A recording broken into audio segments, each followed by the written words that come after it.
My name is Deepika Ramesh. It is April 19th, 2021, and I am interviewing Terri Silver. Hi, Terri. Hi. Can you tell us a little bit about where you're from? Okay, well, originally from New York. I grew up on Long Island. Um, I went to school in New York City for Fashion Institute of Technology as an apparel designer, where I met my husband. Then we moved to Pennsylvania, where I designed bathing suits for a while. Then we moved to Arizona, and we moved to Pennsylvania. But I've been doing my artwork all through ever since I was a little girl.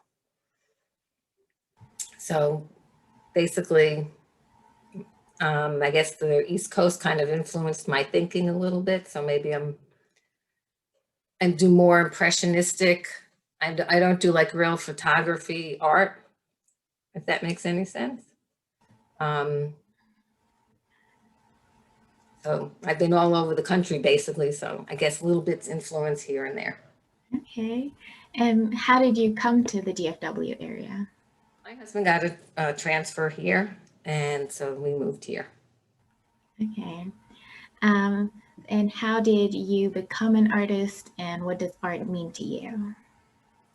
Well, I started doing art when I was very little. My mother used to tell the story that I was watching Captain Kangaroo one time and they did origami on the show. And after they turned off the TV, I took a piece of paper and did the origami at 3 years old. Oh, wow. That's what she told me. So. But I basically been doing art in sixth grade. I went to take an art class at Hofstra College before it became the university. And I've been doing art ever since. In high school, I majored in academics, but I also majored in art. I took all the art classes they offered in high school. And so I used to do oil paintings years ago. When I started having children, I didn't do oils because it's just too messy. I started more with watercolor, and I do pen and ink, pencil, block printing I dabble in. I've done etchings. So I've done kind of across the board. Okay. And how would you describe your artistic style? Well, basically, it's an impression of what I see. So it's more impressionistic with a little realism in it. I don't try and do exact photo replicas of whatever I'm looking at, if that makes any sense. If someone gives me a photograph and say, can I paint a picture of it? It's not going to look like a photograph. I think my artwork sometimes has more illustrative quality in it. And sometimes I do abstract, so that's kind of out there too. But I like to use vibrant colors. And I like people to get a feeling, evoke some kind of emotion from whenever they're looking at my artwork. You mentioned a few different media. Which one would you say is the one that you focus on the most, and what's drawn you to it? The one I focus on the most is the watercolor, and then sometimes I do pen and ink with the watercolor. As I said, replaced when I stopped doing oils. Watercolor you can pick up and you can put down. And I like the way all the paint flows when you do watercolor. It is a challenge because it dries so fast and you really can't erase too much of if you've made a mistake. So you have to kind of think ahead and plan what you're doing. But I like the effects that you get with the watercolor. And mixing all the colors and all of that. So, what can you tell us about your artistic process? Well, if I'm doing, depending on what I'm doing, sometimes I say I just have to get some color on paper and then it becomes an abstract. So I don't pencil anything. I just use the paints and just paint. Other times, depending on what I'm doing, I'll do a sketch of whatever it is. And then I never paint the same day I do the sketch because I have to come back the next day and look at it with an objective eye and figure out, well, maybe this should be better. Or I should do something else someplace else. So I always come back the next day and then I'll do a wash of color and I keep building up the color until it gets to the color that I like. And sometimes that could take a couple of days. Sometimes it could take a couple of weeks. It depends on what I'm working on. And I sometimes, and I have to like look at something and say, oh, I have to paint that.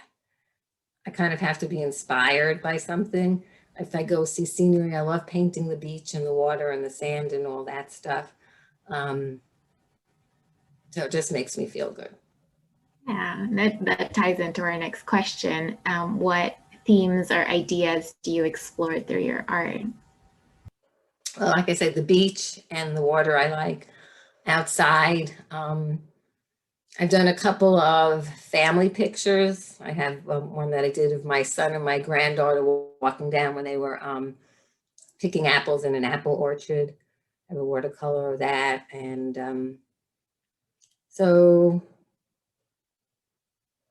basically whatever catches my fancy. I'm kind of open to a lot of different themes.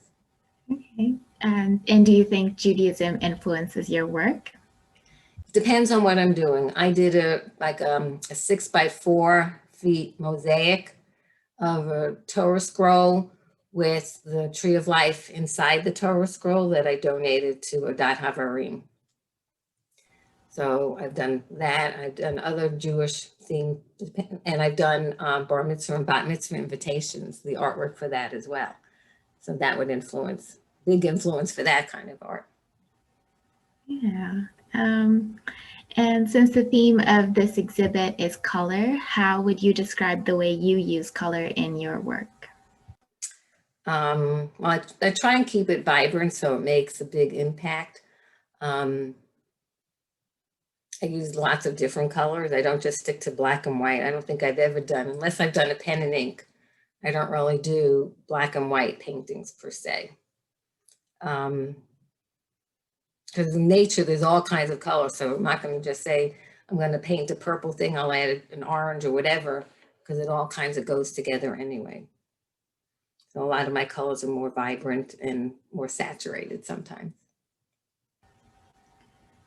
If that answers your question. Yeah. What can you tell us about the work you plan to share at Tzva'im?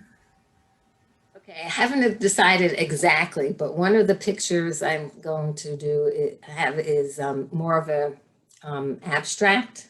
It's of a sunset with a wave in the water.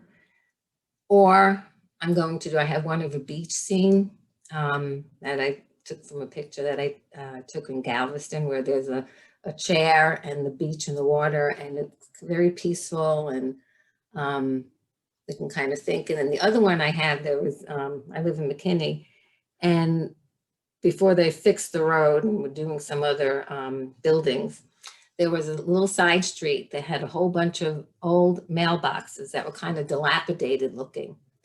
And they looked like, and some of the mailbox fronts were open, some of them were closed. And if you looked at them, I kind of imagined that they're standing there talking to each other. Some had mail in it, some didn't, but there was just, that was the impression that I got from it. So I have a painting, the watercolor that I did of that. So I'm putting that one in. It's a little different, and it's kind of amusing.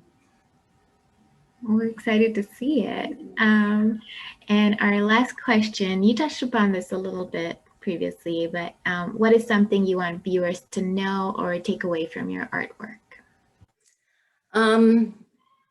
I'd like them to have a feeling, evoke some kind of emotion.